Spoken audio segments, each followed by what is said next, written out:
Hello and welcome to the Urban Dharma NC podcast. This is part 4 of a series in which Dorje Lopan Dr. Han Lai teaches us about the 5 Buddha families, a tantric organizing principle for understanding our own original wakefulness. Getting to know the 5 Buddha families can allow us a better understanding and recognition of the nuances and qualities of our own awakened nature, like a colorless light when refracted. Urban Dharma is a Buddhist temple in the heart of Asheville, North Carolina. We are supported by your generosity and by our online store, TibetanSpirit.com. To learn more about us, come visit our temple in person or look us up online at udharmanc.com. Thanks for listening.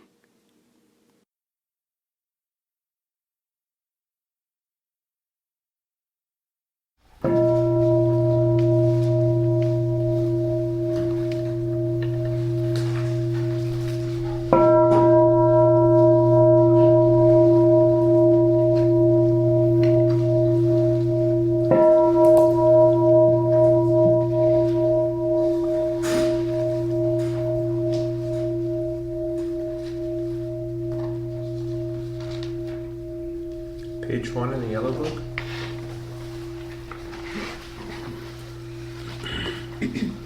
All mothers, sentient beings, boundless as the sky, especially those enemies who hate me, obstructors who harm me, and those who create obstacles on my path to liberation and omniscience, may they experience happiness and be separated from suffering.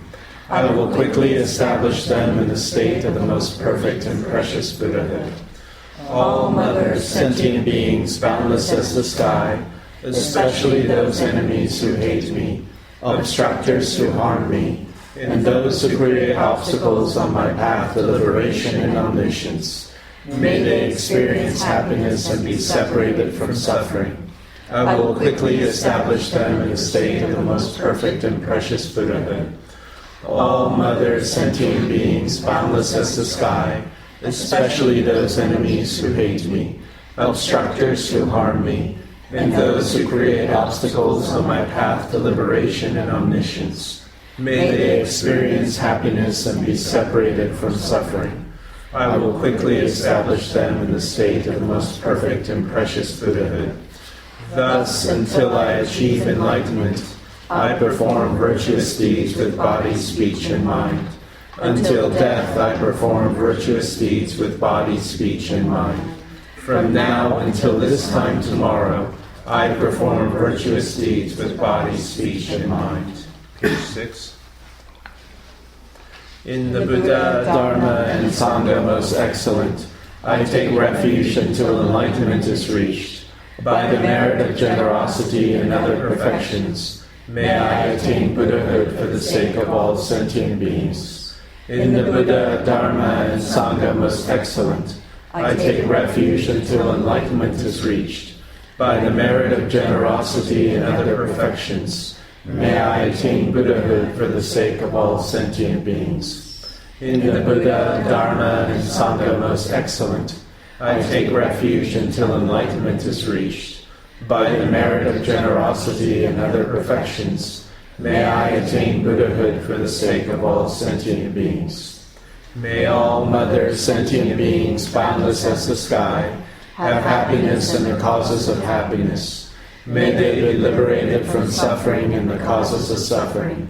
May they never be separated from the happiness that is free from sorrow.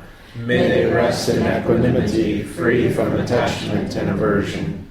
May all mothers, sentient beings, boundless as the sky, have happiness and the causes of happiness. May they be liberated from suffering and the causes of suffering. May they never be separated from the happiness that is free from sorrow. May they rest in equanimity, free from attachment and aversion.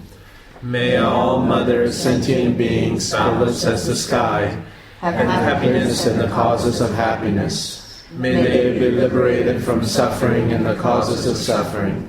May they never be separated from the happiness that is free from sorrow. May they rest in equanimity, free from attachment and aversion. Page 26.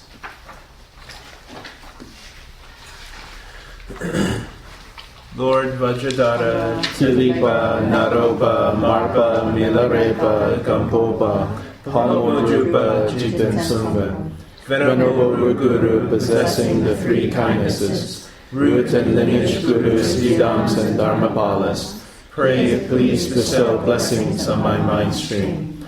Unequaled refuge, ornament of the world, whose renown pervades the 3,000 worlds. The undisputed conqueror Vajradhara, I pay homage to you, the Father Jitengoku. You alone are continually on my mind. Compassionate One, please grant your blessings. Dispel the darkness of my mind. Please bless me to realize the mind free from elaborations. Page 30. Home, on the northwest border of the land of Udayana, in the heart of a lotus flower, endowed with the most marvelous attainments, you are renowned as lotus-born, surrounded by many hosts of Dakinis. Following in your footsteps, I pray to you. Come and inspire me with your blessings. Guru Brahma Siddhi Home. In the Dharmadhatu palace of Akanishta is the essence of the Buddhas of the three times, who directly reveals my mind as Dharmakaya. O Root Guru, at your feet I supplicate. Page 43.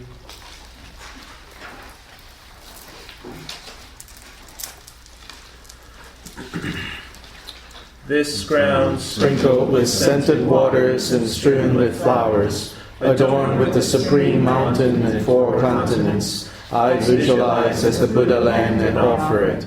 May all migrators experience such a pure land. To the Gurus who possess the 3 kayas, I offer the outer, inner, secret, and thusness offerings.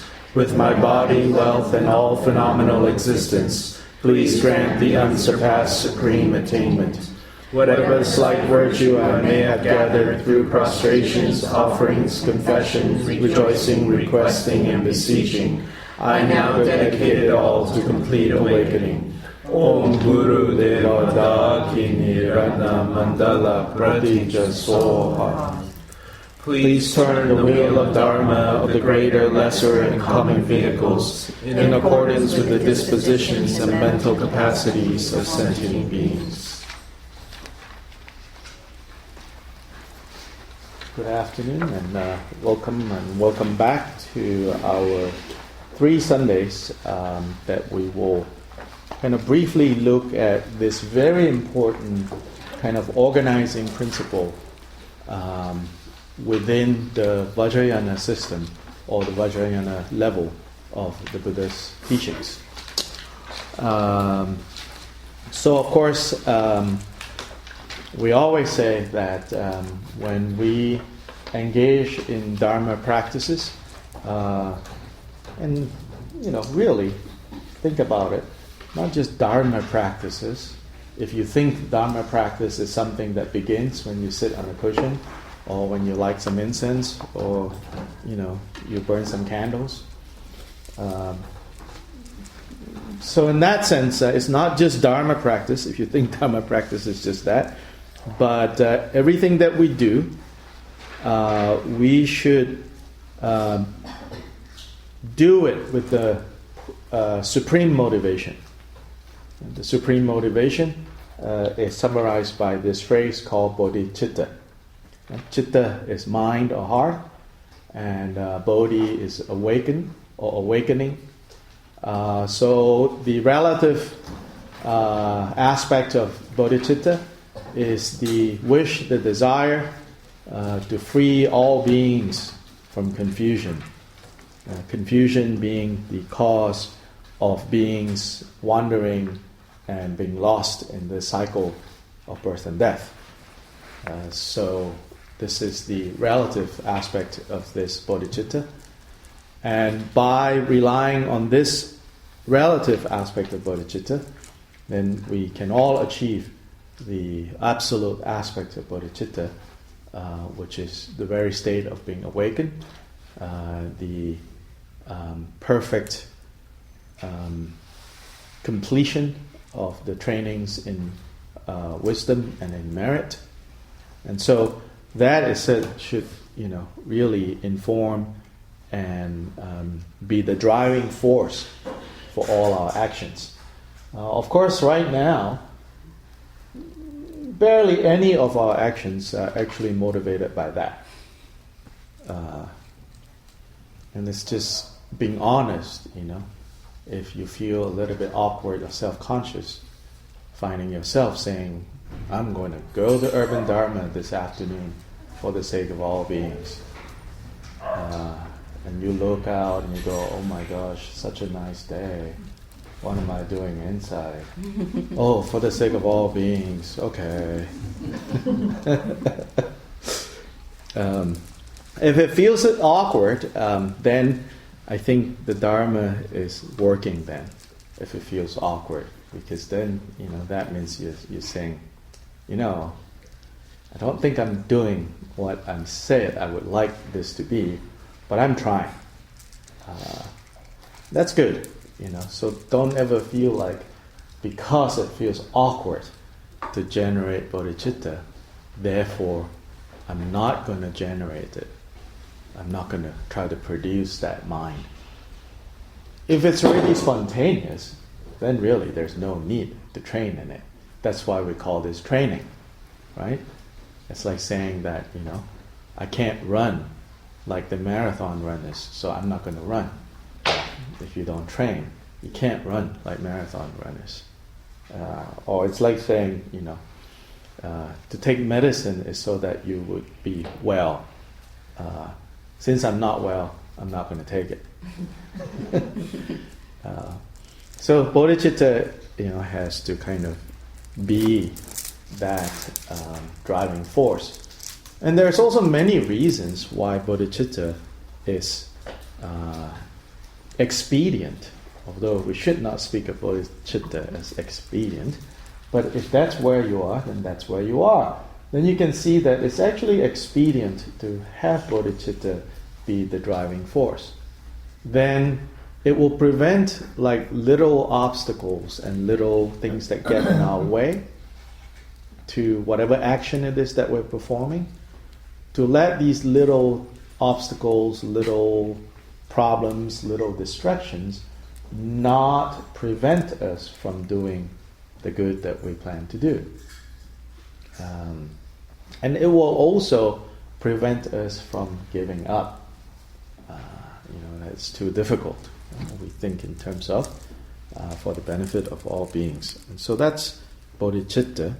So in listening to these teachings, in us coming here together, whether into this space at Urban Dharma in North Carolina, or folks that are on Skype coming to us from different places.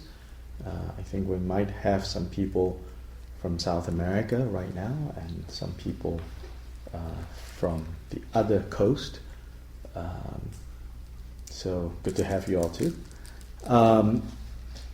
That we come to this and to listen to these teachings, to spend this time together, to think in terms of bodhicitta being the driving force, the motivation for being here.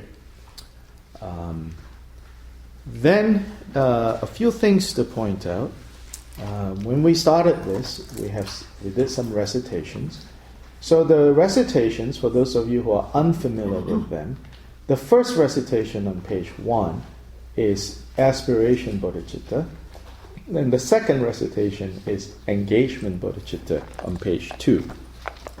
So when it comes to relative bodhicitta, we say that they have both the aspirational aspect and the engagement aspect. The aspirational aspect is the motivational aspect that keeps us going.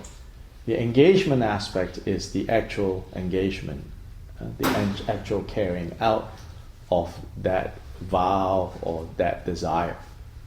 Here, sometimes it says it's the practice of the 6 virtues. The virtues of generosity, the virtues of ethical conduct, the virtues of patience, the virtues of joyful effort, the virtue of concentration, and the virtue of wisdom. And when we practice these and we bring them to completion, that's when we call them the 6 perfections. And when the 6 perfections are achieved, then the Buddha state is achieved. So that's what those first two recitations are. Then we went to page 6, and the 2 recitations there is the recitation for taking refuge and the 4 immeasurables. To take refuge is to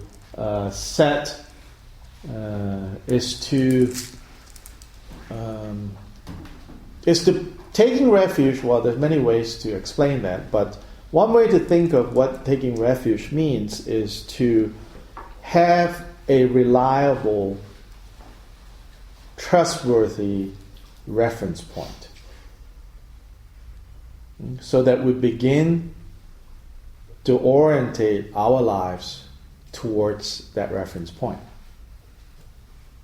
which is quite different from saying, worshipping some deity and trying to please the deity in hopes that some magical thing will happen because we did that. Taking refuge here is more literally to be protected by. To be protected by whom? By, we say, the 3 jewels or the 3 refuges. To have safe direction from them. And to be protected against what? To be protected against fundamentally the afflictive emotions, which we'll talk about today in the context of the 5 Buddha families. Right? So when we take refuge in the Buddha, Dharma, Sangha, the 3 refuges or the 3 jewels, then they become our reference point. We begin to orientate our lives, we begin to organize our lives in relation to these 3 reliable sources of refuge. Buddhas are those who are awakened and free from confusion. In taking refuge in Buddha, we are also not just admiring that such beings exist, but also aspiring to be such beings ourselves. To take refuge in Dharma is to take refuge in that which is real. Dharma has one of these meanings. That which is real. That which is. Now, that which is a little bit hard to directly kind of derive protection from. Because most of us are still unwilling, right, to be offered protection from the realities. Like impermanence. No, I don't. No, please. Can I have something else? Maybe something that lasts longer.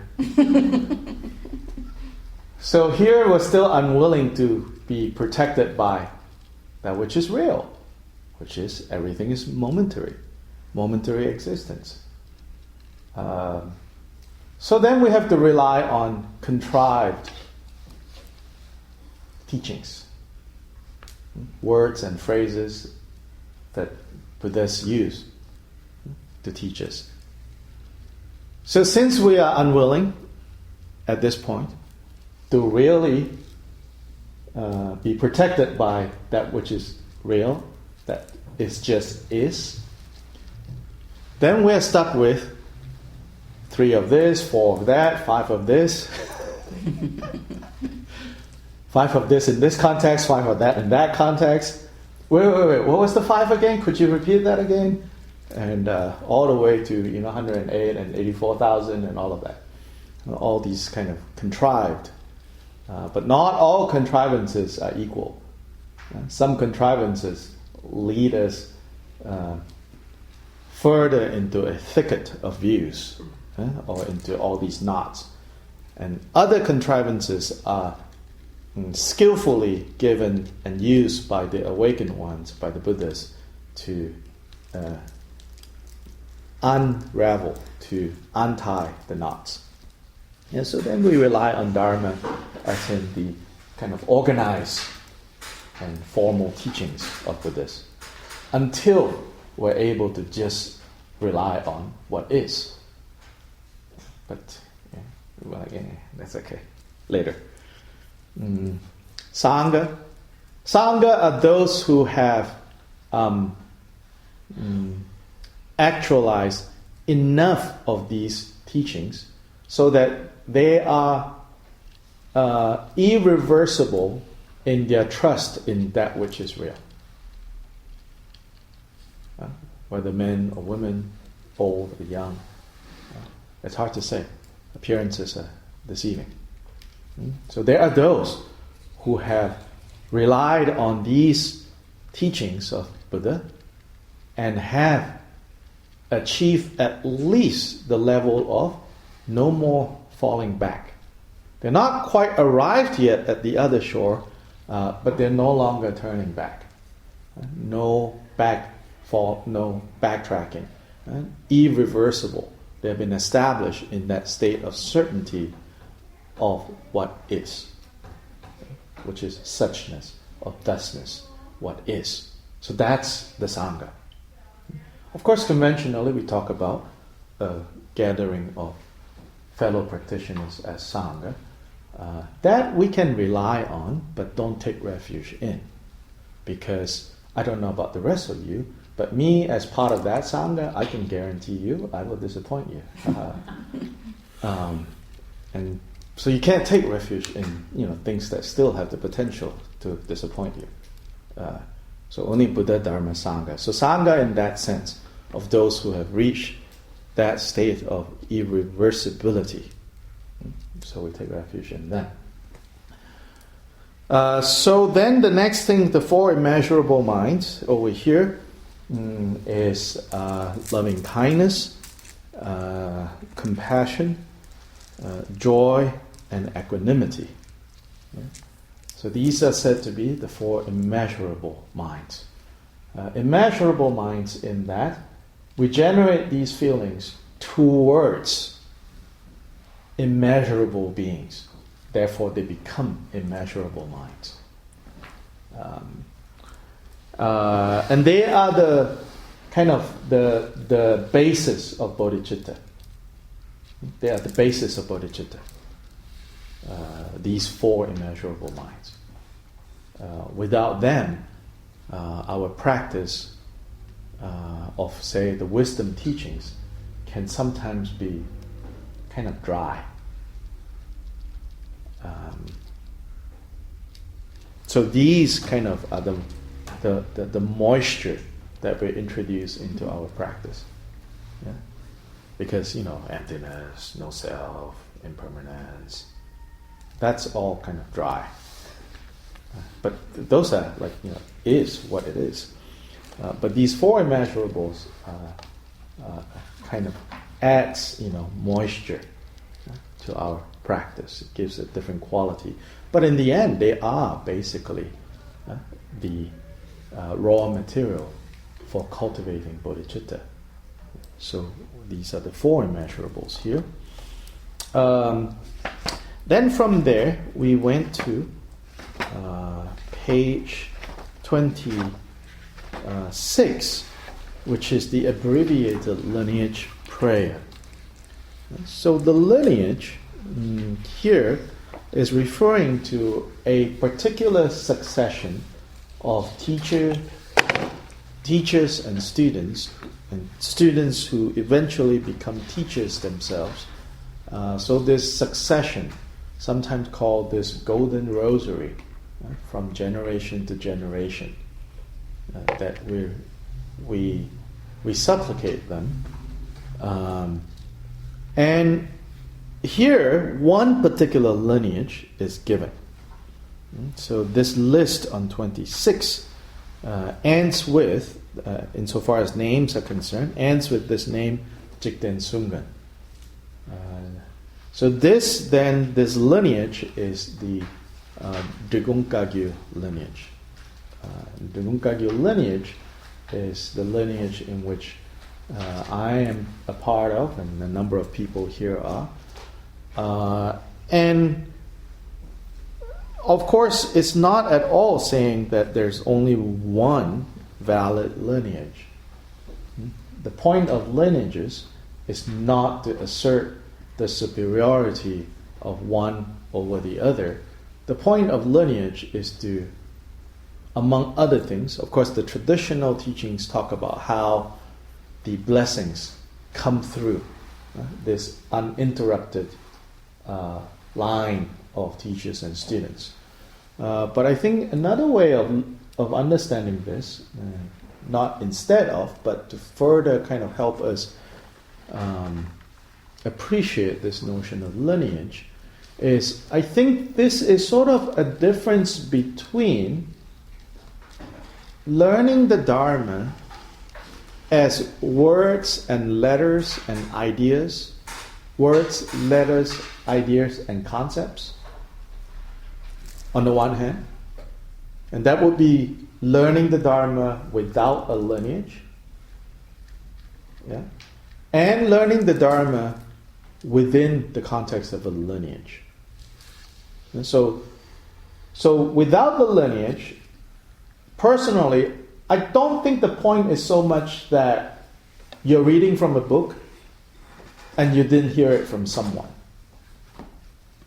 I mean, it's related, but the problem with that is not so much that you're doing it wrong. Why? Well, because it's wrong. But more that you can see how the Dharma can easily just become words, concepts, ideas, philosophical statements that you just pick up a book and you read. And then you read and you read and you read. And then you have all these ideas kind of percolating up in your head. And so that's one way. That's the without lineage. So we say there's no blessings. So what does it mean? Well, let's look at the other side. Within lineage, they say there is blessings. And there we're talking about learning Dharma as something alive. As something that is actually lived. And not just words and ideas coming from pages of the book. So that's lineage there. So it means to be part of a community. Even if we are reading, now we are reading in a community of readers. One of the wonderful things that happen is, of course, the creation of the printing press and all that. And so now all of us have free access to books and so on and so forth. But one of the consequences of that, not intended probably, also means that a lot of learning has turned rather solitary. There was a time where people read, whenever they read out loud. But none of us probably learned that habit at all. Or if we did, at some point it got interiorized. And so whenever we read now, it's all up in the head. That's particularly, I think, within this cultural context, to be careful about. Too much is sort of happening in the head. Then the head becomes very tight. Then the head has too many voices. Then sometimes these voices don't cooperate.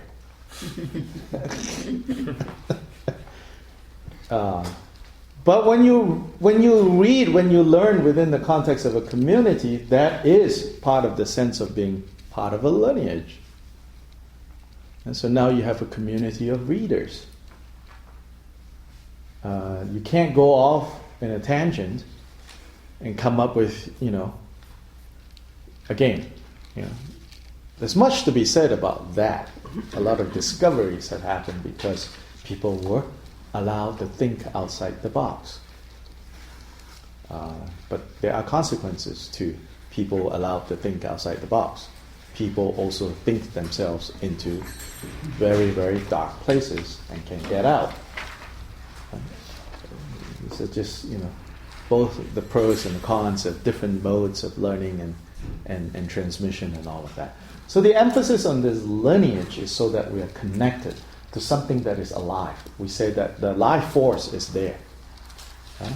That these words are warm, pulsating, not just dead, cold words on paper. So that's lineage. So we supplicate the blessings of the lineage as a way of thinking about being part of this succession of teachers and students. There's also a sense that maybe not this week, maybe not this month, maybe not this year, maybe not this lifetime, but at some point, you become the teacher and pass on these teachings. It has to be in that picture. But again, we want to say this or express this cautiously. Because these days, everything is a workshop to some kind of accreditation, to some kind of certificate, to some kind of opening shop and business. So, no. There's none of that here. No one is being accredited to do anything in particular, except for the bodhicitta accreditation that, benefit all beings. But being part of a lineage also means that, at some point, you hold the lineage. And so you have to hold the lineage so that you pass on the lineage. So you're part of that link. And the other thing I want to point out is, look at how the names are singular and they are a succession. It goes Lord Vajradhara, Dilipa, Naropa, so it's like one name each generation. But don't let that list kind of fool you, so to say. In Dilipa, that generation, so this lineage, necessarily the prayer is going to be vertically and chronologically. But remember that for one Dilipa, there are many others within his generation. Right? And then Naropa, there's many others within his generation. There are many of his fellow students of the teacher. Right? So all these people are included in here. All these people are included in here. It's not just them. So as much as this highlights certain names, certain figures, sometimes they also obscure the fact that the lineage is not just about one person each generation. The danger of going into that is to have some sort of, kind of pseudo-theistic understanding of lineage. That there's only one at any given time. And I'm not that one. So I can just kind of slack around, No, it's like we all equally, not equally in that sense, but we all equally have the responsibility of holding the lineage, which means holding the teachings alive in our lives. That's how we hold the lineage. The holding these teachings so that they are not dead words on paper, on print, but that they pulsate in the same way that our heart does. It's infused with the blood that flows through us. So then we keep and we hold the lineage. Then specifically, a couple of teachers are mentioned here. Beyond that, abbreviated on page 27, again is Jigten Sumgun. And Jigten Sumgun is the founder of this Drigung Kagyo lineage. Then there is a supplication to Guru Rinpoche. which is said to be the one that made it possible for Buddhism to be established in Tibet. There were others who brought Buddhism from India and Central Asia and China to Tibet. So there were many individuals involved in the transmission of Buddhism to Tibet. But everybody agrees that without the central role of Padmasambhava, also, so here affectionately called Guru Rinpoche, the precious Guru, the precious teacher, without his role, it's said that Buddhism would never have been established in Tibet. So this particular kind of figure, and therefore this particular principle, just as today we're going to look at these 5 principles, the Guru Rinpoche principle, if you want to call that, is particularly relevant, I feel, to when Dharma is new in a place. Yeah, in many ways, the story of Tibet is a story that repeats itself whenever the Dharma goes. It is said that there was a great abbot who were also instrumental in the transmission of Buddhism in Tibet. But this abbot was really learned, and they call him Khenchen Bodhisattva, the great Khenpo Bodhisattva, Santarakshita. And it said that he was able to convert, so to say, the subjects of the king. The king was already Buddhist, the king of Tibet. He saw Buddhism as a civilizing force for his people. Because at that time, basically, to the south of Tibet is a great civilization, Indian civilization, and during that time, the 8th century, India was Buddhist. And so he saw that. And then he looked over, to the east. China, at that time, was also Buddhist. And Central Asia, Buddhist. So in his kind of nation building, he saw Buddhism as a civilizing force. So he was convinced. Now his subjects were not that convinced. They treated Buddhism as this kind of intrusive foreign religion. And so they resisted it, but he invited this great Bodhisattva abbot who came and taught, and it said that many of the Tibetans were converted. But apparently the spirits of the land were not converted. They're like, we don't like this. And so they caused trouble. So then the story, the mythology says that the king was advised by the abbot to invite Padmasambhava to come, and that he had the kind of power that the Bodhisattva abbot did not have, which is the power to convert and to transform native spirits. So what are native spirits? Here, we're not talking about the spirits of the Cherokee or the Sioux spirits. Native spirits is sort of, you could say, cultural patterns that is hard to undo. Yeah? So in each of us we have kind of an intellectual aspect which developed that even though we hold those very strongly and in very overt ways, those things can change. Yeah, at one point you might be a Republican, now you could be a Democrat. And at one point you're a Democrat, now you're a Republican. Those things, you hold very kind of clearly, right? But those things can change. Just like Santarakshita was able to change the way the Tibetans thought. But the deeper native spirits,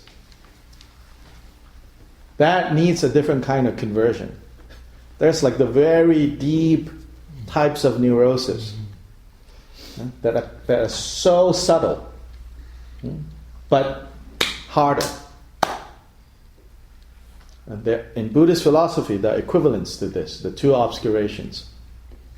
The overt obscurations, that is the result of ego grasping, self-grasping, and then the obstacles to omniscience, which is due to grasping to phenomena as real.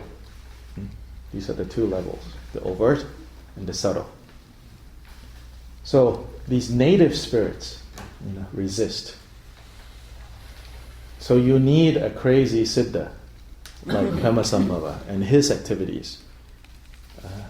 Sometimes he manifests in a very fearful way, riding on a crazy pregnant tigress, it says, across the valleys. 3 bulging eyes, a big sagging belly, and he's going to threaten, he's going to fight, he's going to battle these native spirits until they surrender. That was his mode. Yeah? So, whenever the Dharma is in a new place, this particular principle of working at a level of our habits and confusion that is completely kind of illogical. Yeah? And so the Guru Rinpoche principle has something to do with kind of enlisting existing superstition to destroy those superstitions. So not so much the scholastic way of the Bodhisattva abbot that uses reasoning. But these two modes are important. Yeah? Reasoning, analysis, and all that. Khenchen Bodhisattva was very good. But these local spirits, then the Lopan is needed. The Guru Rinpoche, the Acharya is needed to do his tantric activities. So we supplicate sort of both these types of principles to have the Dharma firmly established in us, then the supplication to the root guru, and then finally we do what's known as the mandala offering, which is a way of kind of preparing our minds. To make an offering is to give up. To give up that which is precious, that which we hold dear, and that we normally don't want to give. But because we know that what we're going to be receiving is so much more than that, so we give up whatever it is that we cherish and we like. So the words say, I visualize this universe, I think of all these wonderful things, but they're basically wonderful things that you find to be wonderful, right? Your cat probably could care less about what that list is. So even the words in that list is kind of foreign. It's like the moon and the 4 continents. When you do that, you have to think about whatever it is that is precious and meaningful to you, you offer in exchange for these teachings. So ultimately, what you're offering is your version of the truth. You've got to temporarily kind of give that up. Otherwise, this is not going to work. Otherwise, you're not really learning Dharma. You're just going to some seminar and collecting information. So to the degree that we're willing, and of course this is not like it will happen just like that. Yeah? When you first come, you're like, I'm keeping my version of the truth, because for all I know, this is some dangerous cult. Yeah? So I'm keeping my version of truth. But, eventually, when you get brainwashed enough, you say, okay, I'll give up my version of the truth. And hopefully it's the Buddha's teachings that you get back in return, right? And there's no guarantee. I mean, that's just life, right? So, but if you're not willing to give up your personal version of what is real, then you can't receive that which is real. Because you have already made up your mind, of what is real. So that's really what we were reciting at the beginning. Yeah. So now the topic for these 3 Sundays. This is the second Sunday. The mandala principle of the 5 Buddha families, the 5 potentialities, I call it. So last week we kind of did an overview, I think. And the handout here, so let me quickly point out. In terms of mandala, especially, I'm sure many of you know sand mandalas. So this is the basic design that you will encounter in sand mandalas. This picture of a mandala here. In its most basic elements, every mandala has these components to it, which is that it has a center with a periphery, and on this periphery you can divide into the 4 quadrants, which is the 4 directions. And whenever we talk about mandala as like a representation like this, these 4 quadrants, the one closest to you is said to be the eastern door. We call it a door because the mandala is really in some way, a bird's eye view of a divine palace. And so if you place it flat like this and you look down, this is sort of what you would see as the floor plan of that palace. And you can see that there are 4 quadrants, and see these parts here? These are like the gates, the doors that lead into the inner sanctum. So as you go in the gate, so around here is like the garden, and then there's a circle of lotus, there's a circle of fire, and so on and so forth. So basically when you enter the gate, this gate here is called the eastern gate. So then this gate on this side is called the southern gate, and the western gate and the northern gate. So that's what mandalas are. Right? If mandala in the sense of like this representation of a mandala, it's a floor plan of the divine palace. Then inside you will see these 5 symbols. In this case, a wheel in the middle, and then a vajra in the eastern quadrant, a jewel in the southern quadrant, a lotus in the western, and a double vajra crossed in the northern quadrant. These are the 5. And so these are the symbols of the 5 Buddha families. Kula in Sanskrit. Kula is what we're translating as family, but it really has a meaning of like clan, the extended family, not just the small unit, but the broader sense of family. And so these are that's the representation. And if you turn to the other side, in an easy to use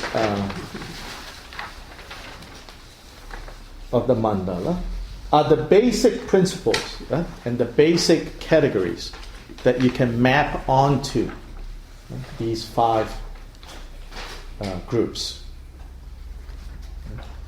Then the other handout is this very extensive list of the 5 families on like a cross, and then in the columns you see the Tathagata, the wisdom, the klesha, the basic energy, the color, direction, season of the year, time of the day, element, quality of elements, skanda, so on and so forth, all the way down to the Buddha's emblems. And I've mentioned last week that this is extracted from a text that is a collected set of 3 books that is based on the teachings that Chogyam Trungpa Rinpoche gave many years ago to his students. And so now they've organized this into 3 volumes, the Hinayana volume, the Mahayana volume, and the Vajrayana volume. And this is from that book. That is the what? And this is from that book. Okay. Yeah. Got low on it. And the 5 Buddha family, this kind of organizing principle, there are some variations here and there. Because depending on which tantric tradition you look at, even just within the Buddhist, yeah? So not even considering that there's Hindu Tantra and Jain Tantra and Western Tantra.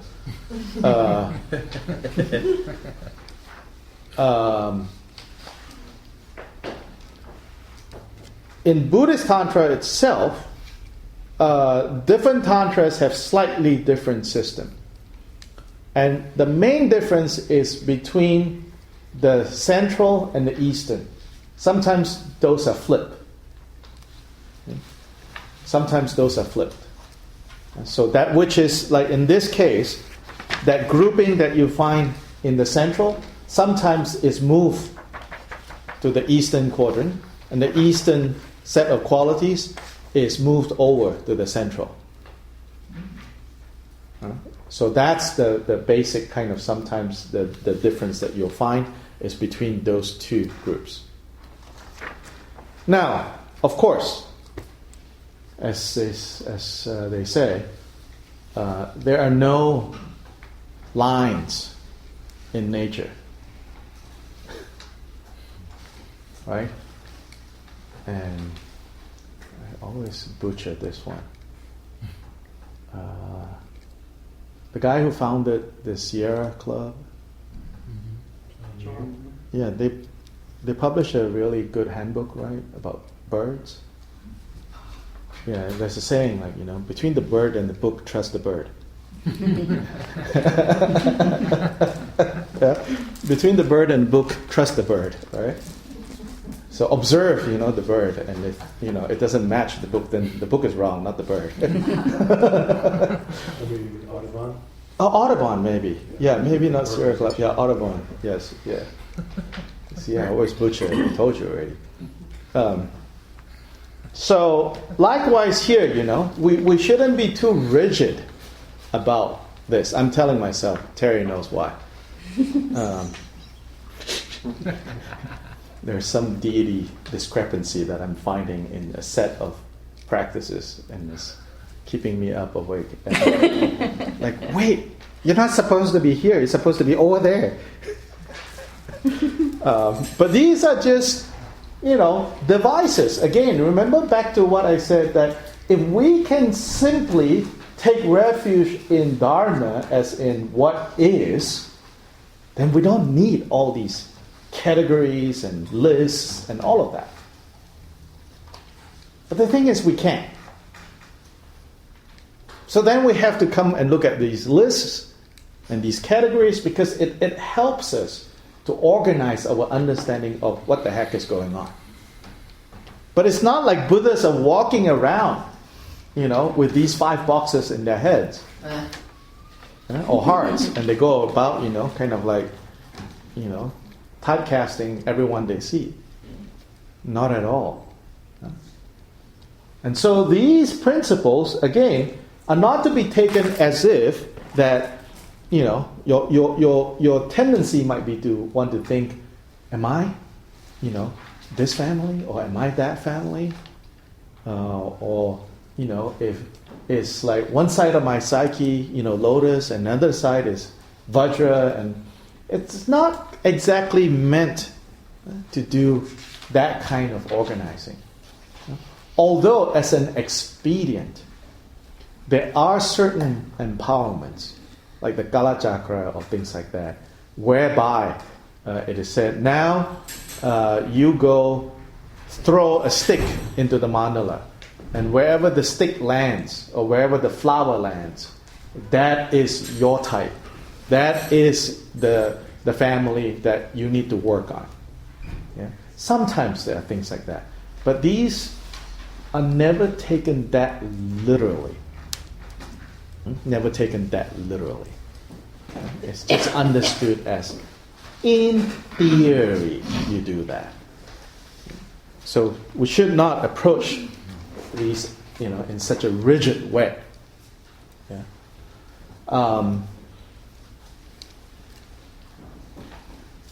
So, before we go on next to looking at these 5, families, are there any questions based on what you've heard up to this point? I do. Yes. Who's our Guru Rinpoche now? Hmm? Who's our Guru Rinpoche now? Guru Rinpoche is always Guru Rinpoche. So even if he's not incarnate? Oh, yes, he is. Oh, he is? Everywhere. Helping to tame the wild nature spirits. That's right. Yeah, in all different places. Guru Rinpoche is everywhere. Yes.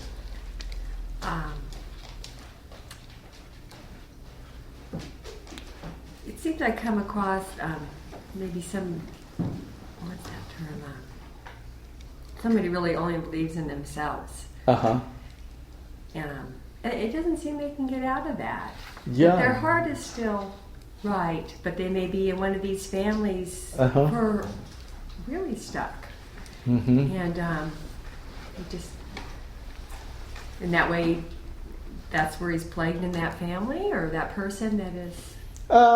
Again, when we look at this, we'll see that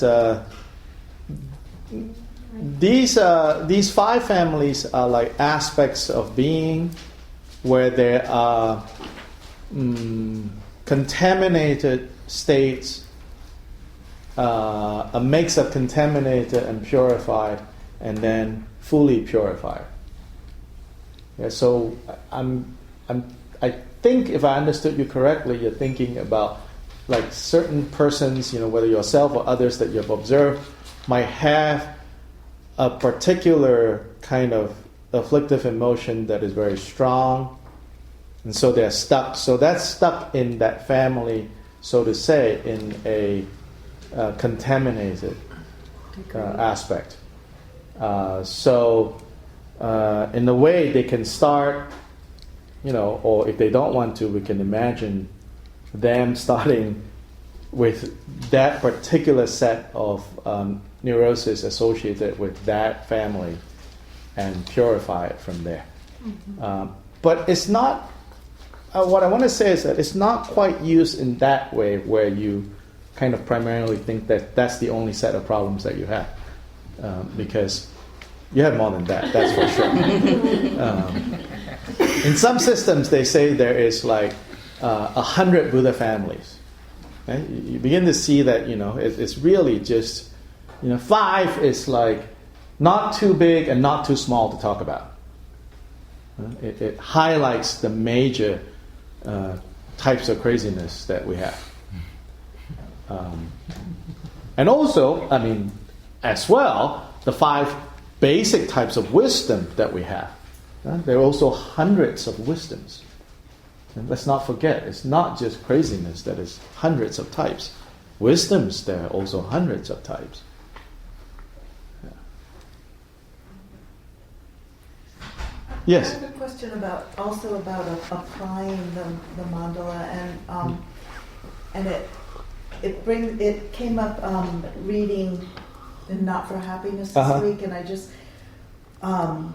and it also brings together what you were saying about how you are linking the bodhisattva path with the mandala here, and what you were talking about, what we're doing in dedicating, but just to read this small part, and he's talking about preparing for your meditation. Yes. So, and he's lighting the candle, and to consider the candle to be the light of wisdom that illuminates all sentient beings, with the aspiration that wherever its light falls becomes the mandala, is the attitude of a tantric practitioner. So I'm just Wondering if you could elaborate. Here when he says that wherever it falls, it becomes the mandala. Take out the word mandala. Wherever it falls, it becomes the Pure Land, the Divine Palace. That's the meaning of mandala. Okay. And then we are dwelling there. Is that the... Meaning wherever we are, that right there is the center of the mandala. Okay. In the broader sense of the mandala principle. And in that case, you're drawing on your whatever you've internalized about what mandala means. You're not visualizing this a specific. No. No, he's talking about a realization rather than an imposition. Okay. Yeah. So there's an exchange between a teacher and a student in the Chan or Zen tradition. And the student, this is typical, all these dialogues, all these exchanges between teachers and students. And the Chan Zen tradition has collected thousands and thousands and thousands and thousands of these stories, these encounters. So in one of them, the student said to the teacher, he said, can you show me the Pure Land? And the teacher said, show me where it's defiled. Show me where it's defiled. Then I'll show you where the Pure Land is. Huh. Then the student said, let me change the question. Maybe he didn't understand. It's like, where is samsara? You know, or rather, where is nirvana? And his answer to the student is, show me where samsara is. So then in other instances they say, when the mind is pure, the land is pure. When the mind is defiled, the land is defiled.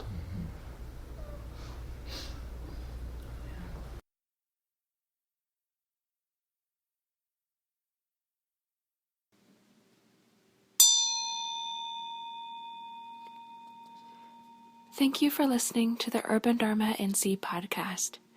If you enjoyed this episode, we hope you'll consider supporting our mission to foster a deeper understanding of the teachings of the Buddha, to build meaningful community, and to integrate contemplative teachings into everyday life. We invite you to make a donation online at udharmanc.com or make a purchase at our store, tibetanspirit.com.